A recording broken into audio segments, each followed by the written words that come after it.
اور پھر میں نے یہ بھی دیکھا ہے کہ بڑے بڑے خیر والے لوگ تھے لیکن صحبت بری مل گئی، لوگ نہیں ٹھیک مل سکے، مشیر نہیں ٹھیک مل سکے، معاونین نہیں ٹھیک مل سکے، رستے میں رہ گئے۔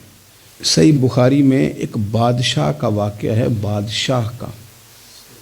میں نے جب اسے پڑھا تو میں حیران ہی رہ گیا کہ یہ جو مشیر وزیر ہوتے ہیں یہاں تک لے جاتے ہیں بندے کو۔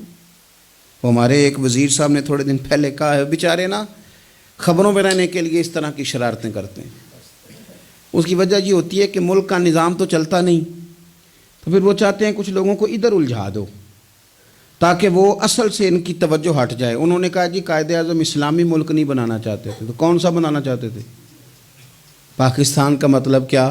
لا الہ الا اللہ محمد رسول اللہ صلی اللہ علیہ وسلم۔ میں آپ کے جواب میں صرف اتنی بات کہوں گا کہ جو پاکستان بنانے والے تھے نا وہ آپ کی طرح کے لوگ نہیں بنانا چاہتے تھے، آپ کی طرح کے لوگوں کے حوالے نہیں کرنا چاہتے۔ ہمارے لیڈروں کا یہ حال ہے کہ اس طرح کے لوگوں کو مشیر بنا لیتے ہیں، وزیر بنا لیتے ہیں۔ یہ کتنی رکاوٹ پیدا کرتے ہیں، کتنی تباہی کرتے ہیں۔ دیکھیے بخاری میں موجود ہے، ہرقل بادشاہ نے حضرت ابو سفیان رضی اللہ تعالیٰ عنہ جو اس وقت ابھی کلمہ نہیں پڑھتے تھے ان کو بلا کے نبی پاک علیہ السلام کے بارے میں ساری باتیں پوچھی، ایک ایک بات اس نے حضور کے بارے میں پوچھی، اور آخر میں یہ بھی پوچھا کہ کیا انہوں نے معاذ اللہ کبھی جھوٹ بولا ہے؟ تو ابو سفیان کہنے لگے نہیں، قربان جاؤں میری مخالفت اپنی جگہ پہ، لیکن وہ میرے سامنے پیدا ہوئے ہیں، 40 سال کی عمر میں اعلان نبوت کیا ہے، ان کی گود میں بیٹیاں کھیلتے میں نے دیکھی ہیں، ان کے مقدس بال میرے سامنے سفید ہوئے ہیں، محبوب نے جب بھی بولا حق اور سچی بولا ہے۔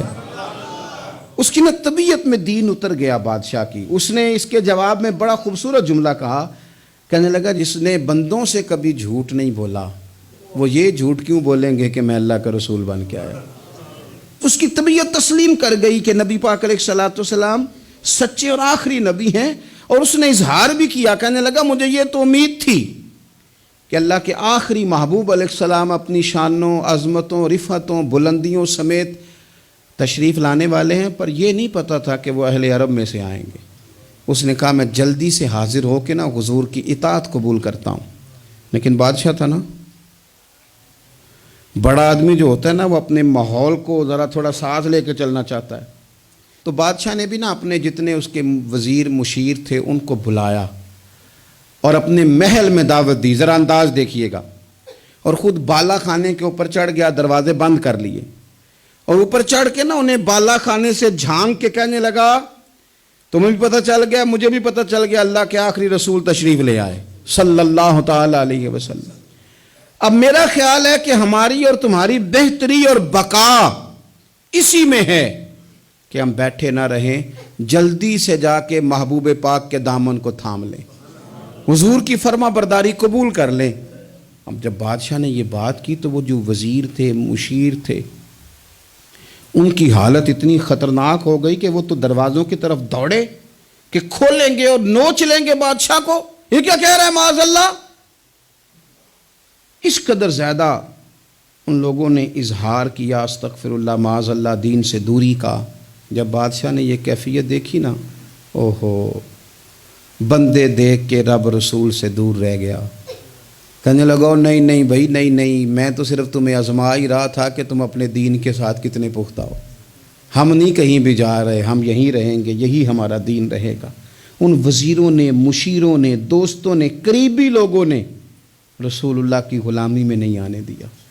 اتنا برا اثر کرتے ہیں یہ مشیر وزیر، اتنا خوفناک حال کر دیتے ہیں انسان کا قریب رہنے والے لوگ کہ سامنے کرم کا دریا بہہ رہا تھا، لیکن اس کی بدقسمتی دیکھو، وہ دور اس لیے رہ گیا کہ اس کے دوست ٹھیک نہیں تھے، مشورہ دینے والے ٹھیک نہیں تھے، قریب رہنے والے ٹھیک نہیں، یہ دور رہ گیا، اور نجاشی کلمہ پڑھ کے محبوب کا مسلمان ہو گیا۔ اور حضرت عائشہ صدیقہ فرمایا کرتی تھی نجاشی وہ خوش قسمت مسلمان ہے کہ جب وہ دنیا سے گیا تو اس کی قبر سے بھی نور نکلا کرتا تھا۔